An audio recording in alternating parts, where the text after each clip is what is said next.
Welcome to the Balanced Badass Podcast, the show for multitaskers determined to stay balanced and badass without losing their minds. Every week, we help you manage your overflowing calendar and household, making sure you still have time to breathe, laugh, and savor that much-needed glass of wine at the end of the day. Think of this podcast as your weekly dose of practical advice, humor, and tough love, just like catching up with a friend who really gets it. I'm Tara Kermit, your personal growth coach, helping you handle how was your day without a meltdown.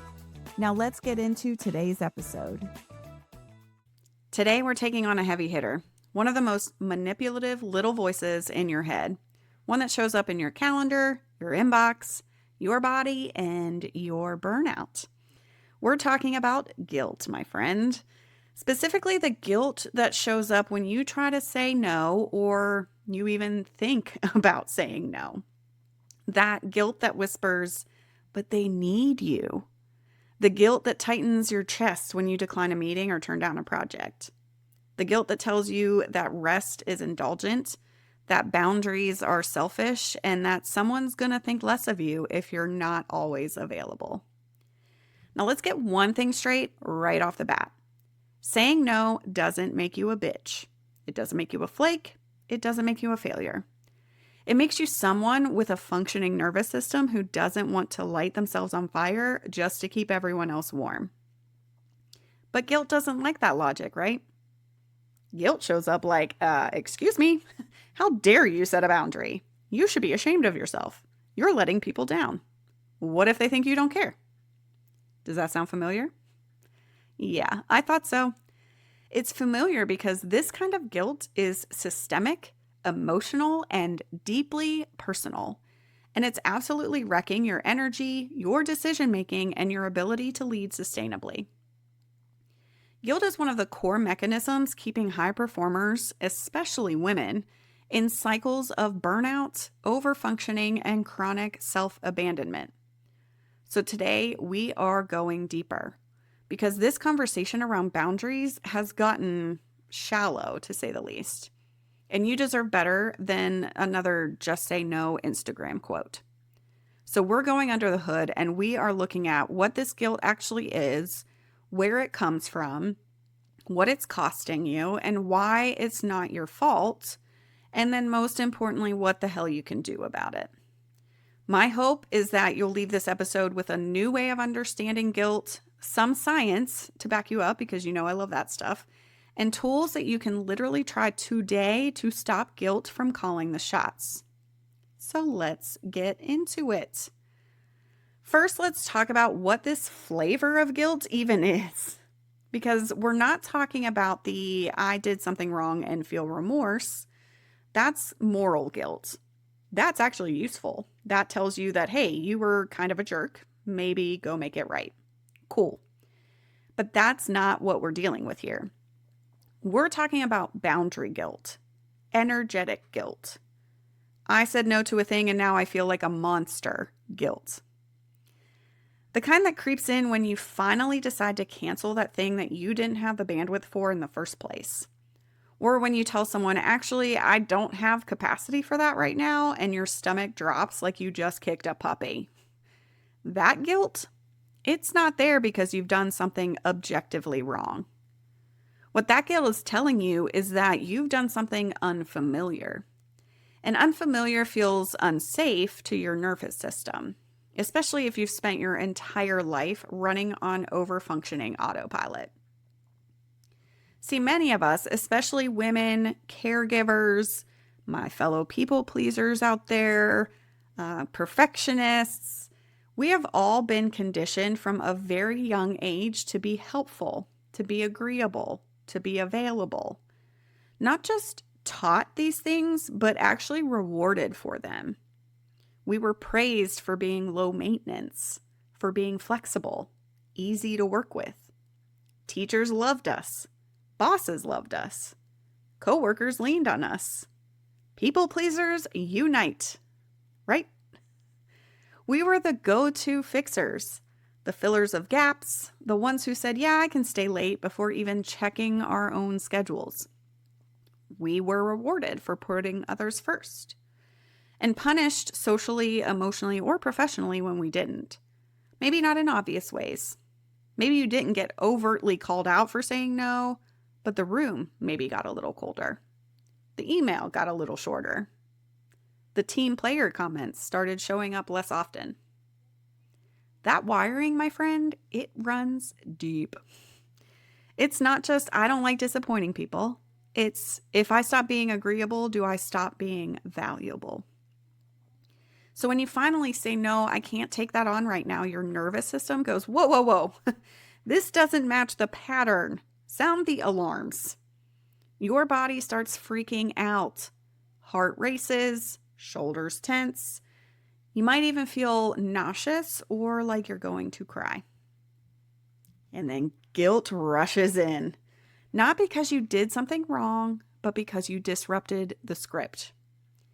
And even when you know you don't have the time, even when you know saying no is the right move, that guilt still shows up like clockwork. Because your body hasn't caught up to your logic yet. This is a biological response, not a moral failing. In fact, a 2012 study in the Journal of Personality and Social Psychology found that women are significantly more likely to experience anticipatory guilt when asserting themselves, especially in the workplace. So that means that we don't just feel guilty after saying no. No, we feel guilty even thinking about it. Our brains are basically running worst case scenario simulations in the background. What if they think I'm selfish? What if this ruins the relationship? What if they never ask me again and I miss my big break? Your brain goes into panic mode like you're dodging a saber-toothed tiger when really you're just not volunteering for a potluck. And if you're someone who's climbed the ladder in a people-focused field, I'm thinking education here, HR, DEIB, healthcare, anything related to leadership, you've probably had to overfunction just to be seen as credible. You probably had to carry more emotional labor, maybe take on more projects, and probably say yes to more than your fair share of unpaid extras just to be considered baseline competent. So your yes muscle is jacked, but your no muscle is probably a little atrophied. Which means you've likely built a whole identity around being capable, reliable, and yes, self-sacrificing. Maybe even unconsciously. You became the one who could handle it. The fixer. The hero. The one everyone counts on. So when you start trying to set those healthy boundaries, when you finally say no, of course guilt shows up. Because you're not just changing your behavior here, you're changing your identity in not just how you see yourself, but how others see you. And that's hard.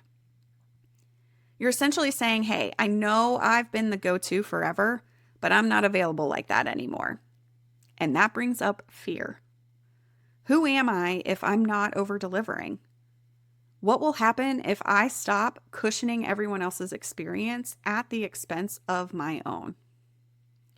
And even deeper than that, will I still be loved, respected, needed? That's the stuff guilt likes to weaponize. It's not just about boundaries. It's about belonging. Sometimes it's about survival. So yeah, of course you feel like shit when you say no. Of course your brain screams bad person alert when you try to opt out. It's not because you actually did something wrong. It's because your entire nervous system is reacting to what it used to need to stay safe. But just because that's your wiring now doesn't mean it's your destiny. We can rewire it. You can build a new pattern. But it starts by recognizing guilt for what it actually is, a false alarm. A leftover from an old version of you that had to overfunction to survive, succeed, or stay connected. It's not the truth. It's just familiar. But familiar doesn't mean right. Now let's talk about what this guilt is actually costing you because it's expensive as hell. Like think luxury brand you can't afford expensive. And the worst part is you're not even getting a cute handbag out of the deal. I'm sure you've heard this before. I mean, every time you say yes to something out of guilt, whether it's taking on an extra project, hopping on a quick call that always turns into an hour, or agreeing to show up for something you mentally checked out of 2 weeks ago, you're saying no to something that actually matters. No to your energy, no to your priorities, no to your boundaries, your health, your people, your rest. Saying no to your freaking sanity. It's like constantly paying interest on a debt that isn't even yours. And when you keep saying yes to avoid that gross, uncomfortable pit of your stomach guilt feeling, you're basically lighting your internal capacity on fire. One sure I can do that at a time. And what does that lead to, my friend? Burnout. Not just the I'm tired and need a nap kind of burnout. I mean full on, soul sucking, nervous system fried, why do I hate everything I used to love burnout? And I'm not being dramatic here. Okay, maybe a little, but the data backs me up, all right? The World Health Organization literally defines burnout as a syndrome resulting from chronic workplace stress that has not been managed successfully. Not too much work, not bad time management, unmanaged stress. And you know what creates a giant pile of unmanaged stress? Guilt-driven yeses. Those constant micro abandonments of yourself in the name of being helpful, flexible, or a team player. Because let's be real, when you agree to things that you don't have the capacity for, your stress doesn't disappear. It's just getting pushed down, bottled up, stuffed inside your body like an overpacked suitcase, and then eventually it'll explode. And the research is clear here. People who struggle with assertiveness and boundary setting, especially when guilt is involved, are significantly more prone to the 3 big indicators of burnout. Exhaustion. So you're tired in your bones, not just your brain. Depersonalization. You feel disconnected from your work and maybe even the people around you. And that low sense of accomplishment. Like you're busting your ass, but somehow you still feel like you're failing. Friend, that's not you being broken. That's you being burnt out from guilt. And here's where I really want you to hear me. This guilt doesn't just live in your Outlook calendar. It lives in your body. You start saying yes to everything and your body's like, oh, cool. So I guess we're not sleeping anymore. Your brain gets foggy. It forgets everything. Your patience is non-existent. You lose your words mid-sentence. Perhaps you start snapping at your partner because someone at work asked you to do something that wasn't your job and made it sound like a favor. Your digestion is wrecked. Your shoulders basically feel like cement blocks. And even when you are technically off the clock, you're mentally replaying the 14 things you said yes to that you now resent. It's not just a mental stress, it's embodied burnout. It shows up in migraines, in gut issues, chronic inflammation, insomnia, panic attacks before meetings, or in crying in your car before walking into work like everything's fine. Ask me how I know. Yeah, these aren't hypothetical. And yet we keep saying yes. We keep saying yes because guilt is a liar, and it's a really good one. It tells you that you're being selfish for having limits. It tells you that someone else's disappointment matters more than your peace. It tells you that just this once won't hurt. And it tells you that if you say no, people will stop trusting you, loving you, and needing you. And you know what? Guilt is a persuasive little bitch because it's familiar. It speaks the language of your conditioning. It knows exactly which buttons to push to keep you performing, overextending, and betraying your own boundaries while smiling all the way through it. So if you've been wondering why you feel so off lately, why you're snapping at your kids, why your brain feels like mashed potatoes, why you feel resentful even when you're doing things that you chose, start by checking your yeses. Because every guilt-driven yes is costing you something. It may be your time, your clarity, could be your health, maybe even your joy. And I don't know about you, but I've paid that price way too many times and it's never worth it. So the next time that guilt pops up, whispering, but you should just do it, I want you to pause and pump the brakes. Ask yourself, at what cost? Because if the cost is me, if it's my energy, my presence, my ability to function like a whole human, then the answer needs to be no. And not just no, but a hell no with a period. Okay, deep breath here. Seriously, take one. All right, because now we're going to talk about what to do with all of this. Because I know at this point you're probably thinking, okay, cool, I get it. Guilt is sabotaging my life. But what am I supposed to do when it shows up and starts screaming in my ear like an insecure gremlin on Red Bull? I got you. Let's start with a reframe because that's how we start rewiring our entire system one tiny moment at a time. Guilt isn't a moral compass. It's a conditioning cue.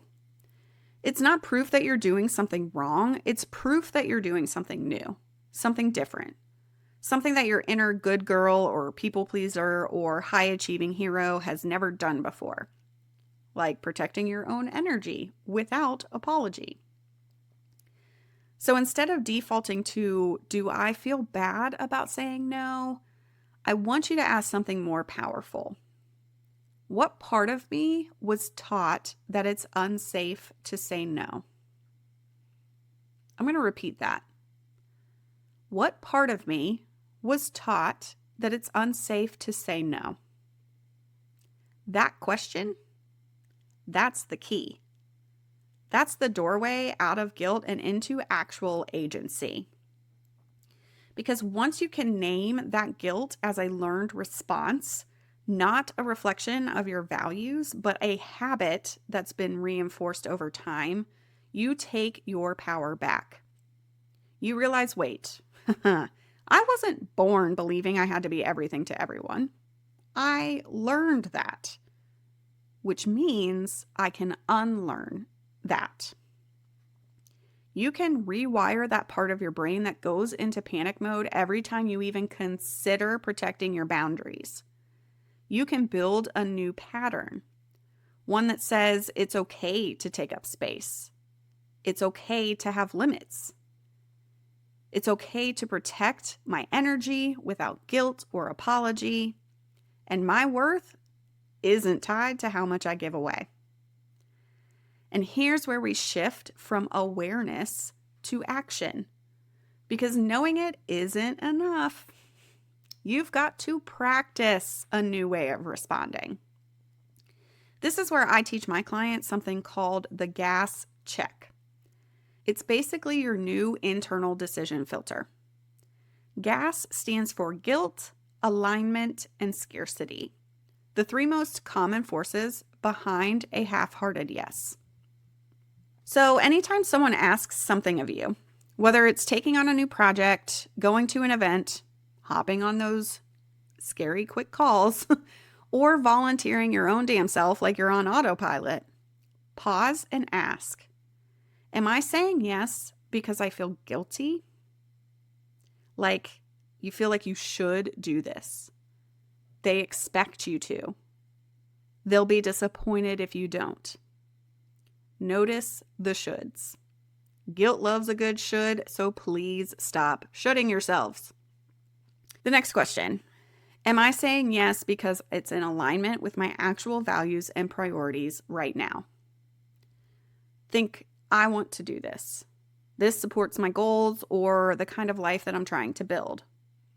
Alignment will feel solid, calm, sometimes exciting, but it should never feel chaotic.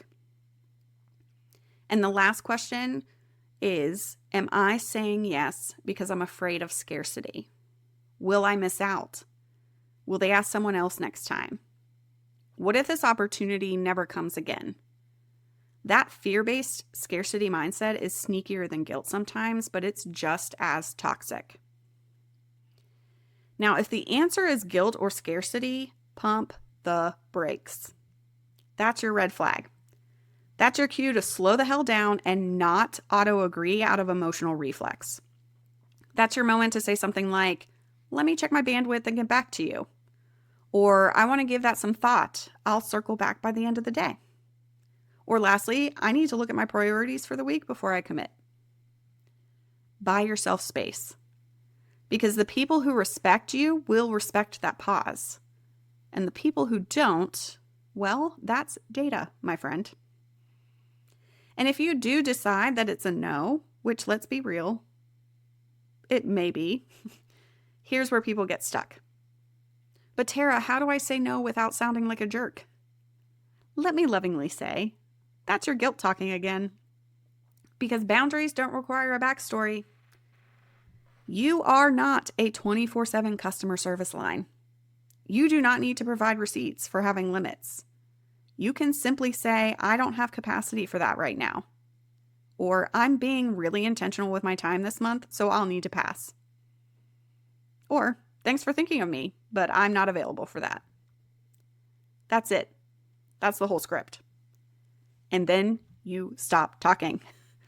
No nervous over-explaining. No adding anything like an addendum of, but let me know if you get stuck and maybe I can jump in.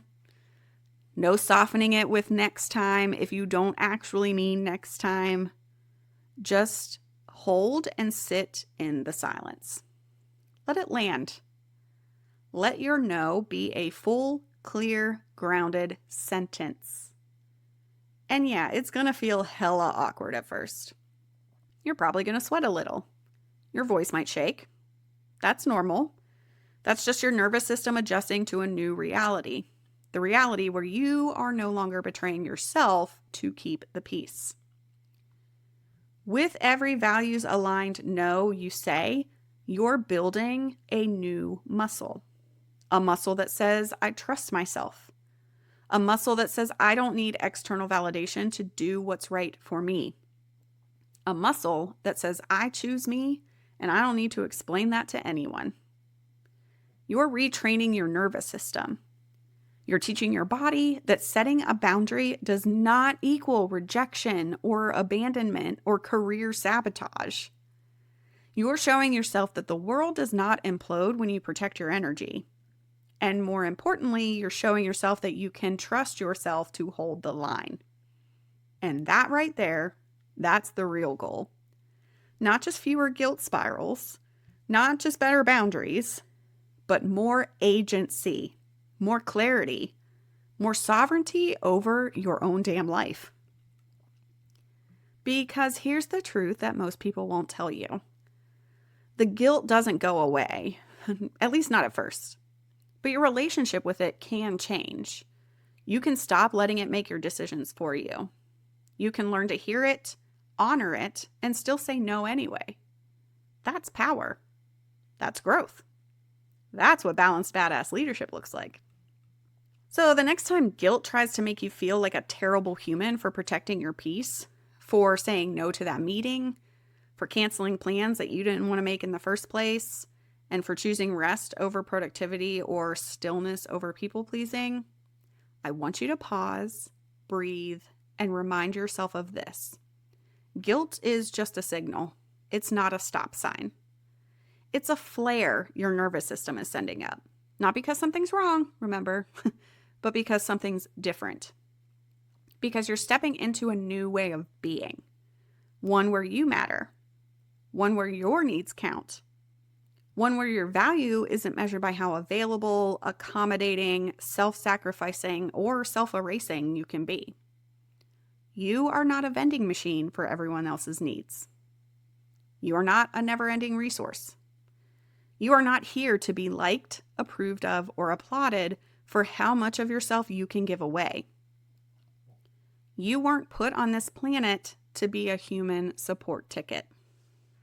You are here to lead, to create, to love deeply, rest fully, and show up for the life that you actually want, not the one you're guilted into performing.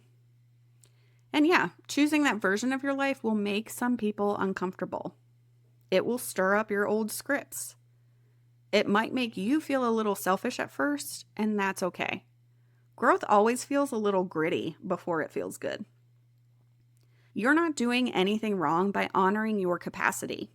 You're not abandoning people. You're returning to yourself. You're letting go of a version of you that was never sustainable to even begin with. So go ahead, break up with the guilt. Let it spiral. Let it throw its little tantrum. Let it cry into its oat milk latte and whisper, "You've changed." Because damn right you have.